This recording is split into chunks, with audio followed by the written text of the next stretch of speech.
আশরাফ কায়সার, গতকাল 14 ঘন্টা পথে থাকার পর আহতরা, আজকে আমরা দেখলাম সচিবালয়ে উপদেষ্টাদের সঙ্গে আহতদের দুটি গ্রুপের বৈঠক হয়েছে এবং সেখানে কিছু কথা উঠে এসেছে। কথাগুলো এমন যে চিকিৎসা সেবা দীর্ঘমেয়াদী পুনর্বাসন সমন্বয়ের মাধ্যমে সম্মানের সাথে সুনিশ্চিত করা হবে, আহতদের জন্য কার্ড করা হবে, আহতরা সারা জীবন বিনামূল্যে চিকিৎসা পাবেন, যারা ব্যক্তিগতভাবে চিকিৎসা করেছেন তাদের খরচ দেওয়া হবে, পঙ্গুদের আর্থিকভাবে সহায়তা ও পুনর্বাসন করা হবে, টেলিমেডিসিনের মাধ্যমে সাইকোথেরাপি দেওয়া হবে, সাপোর্ট সেন্টার করা হবে। দায়িত্বগুলো তাদেরই ছিল, সাইফুদ্দিন মাহমুদ এমদাদদেরই ছিল। সেখান থেকে এগুলো শুনেছি এবং এই কথাগুলো বলেছেন ডাক্তার সাইদুর রহমান। সবগুলো লাইনের শেষে আপনি খেয়াল করেছেন হবে শব্দটি দিয়ে শেষ হয়েছে, মানে এখানে হবে না হয়ে হয়েছে শব্দটি বেশি মানানসই হতো কিনা এই 3 মাস পরে? আপনি একদম ঠিকই বলেছেন এবং এই শব্দগুলো 90 দিন পরে ভীষণ বেমানান মনে হচ্ছে। কেননা এই সরকারের প্রধান কর্তব্য ছিল যারা নিহত হয়েছেন তাদেরকে কোনোভাবে মানবিকভাবে মর্যাদা দেওয়া, আর যারা আহত হয়েছেন তাদের চিকিৎসা সম্পূর্ণ দায়ভার গ্রহণ করা। আমি মনে করি যে 71 সালের মুক্তিযোদ্ধাদেরকে যদি আমরা বিদেশে চিকিৎসার জন্য পাঠাতে পারি, ওই অর্থনীতির বাংলাদেশ 2024 সালে আমরা একজনকে বা দু একজনকে হয়তো দেখেছি, তাও সংবাদপত্রে নিউজ হতে দেখেছি। কিন্তু আপনি জানেন যে আহতদের সময়কালের একটা ব্যাপার রয়েছে। 9 দিনের মধ্যে যা করা যেত 90 দিন পরে তা করা যাচ্ছে না এবং সরকারটিকে আমরা একটা শৌখিন সরকার হতে দেখেছি। তারা তাদের মূল কর্তব্য থেকে সরে গেছেন এবং আমার মনে হয়েছে যে গণ অভ্যুত্থানের যে চেতনা এবং আহত নিহত যে আত্মত্যাগ, তার সাথে সরকারটিকে আমার মানানসই মনে হয়নি। যেই স্বাস্থ্য উপদেষ্টা 90 দিন পরে যেতে পারেন, ওনার তো 90 ঘন্টা পরে তাদেরকে ভিজিট করতে যাওয়ার কথা ছিল। উনি আসলে 89 দিন কোথায় ছিলেন?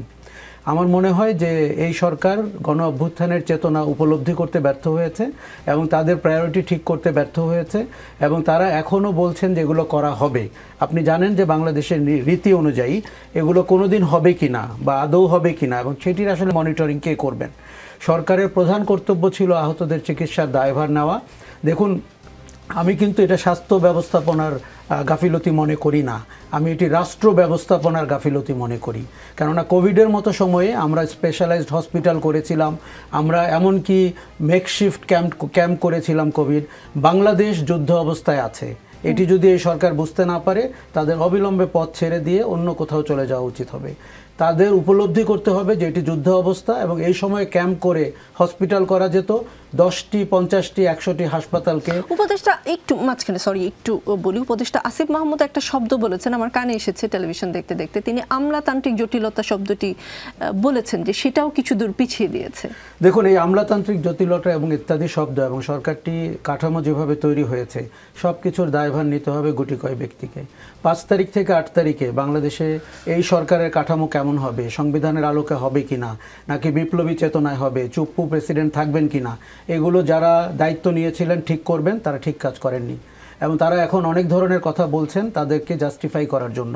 এই আজকে 90 দিন পরে আমরা যা যা প্রবলেমের মুখোমুখি হয়েছি তার জন্য ইতিহাসে কয়েকজন ব্যক্তিকে দায়ী করতে হবে এবং তাদেরকে সততার সাথে বলতে হবে তারা তাদের পদ পদবি ঠিক করার জন্য কী ধরনের যোগসাজশে গিয়েছিলেন, কেন বিপ্লবী চেতনার সরকার হলো না, কেন এখন রাষ্ট্রপতির মনোনীত ব্যক্তিদেরকে ইলেকশন কমিশনার সার্চ কমিটিতে আমাদের রাখতে হয়। যেই রাষ্ট্রপতি, যেই প্রধানমন্ত্রী, যেই মুজিববাদী চেতনা, যেই ফ্যাসিবাদী শাসনের পতন ঘটানোর জন্য 1500 মানুষ জীবন দিয়েছে, তারা তাদের সাথে বেইমানি করেছেন এবং তারা ওই পরিস্থিতিতে উপলব্ধি করতে ব্যর্থ হয়েছেন যে ছাত্র জনতা বা শ্রমিকের ক্ষমতা কত দূর। তারা তাদের অক্ষমতা দিয়ে বাংলাদেশকে পিছিয়ে দিয়েছেন।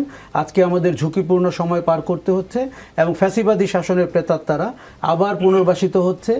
আমলাতান্ত্রিক জটিলতা তাদের সৃষ্টি, কারণ 3 দিনের মধ্যে আপনি আমলাতন্ত্রকে ঠিক করে ফেলতে পারতেন। আমরা এমনও দেখেছিলাম তত্ত্বাবধায়ক সরকার, গণ অভ্যুত্থানের সরকার না, তিনি 13 ঘন্টায় 13 জন সচিবকে বদল করতে পেরেছিলেন। এই নজির তো বাংলাদেশে রয়েছে। তার মানে ওই ধরনের কর্মক্ষম মানুষ বাংলাদেশে এখনও আছে যারা এই সরকারের অন্তর্ভুক্ত হতে পারেননি কোনো ব্যক্তির কারণে। ওই ব্যক্তিদেরকে সরে যেতে হবে, সরকারের সংস্কার করতে হবে এবং নতুন উপদেষ্টা নিতে হবে এবং রক্ত সঞ্চালন করতে হবে সরকার ব্যবস্থাপনায়। নিশ্চয়ই।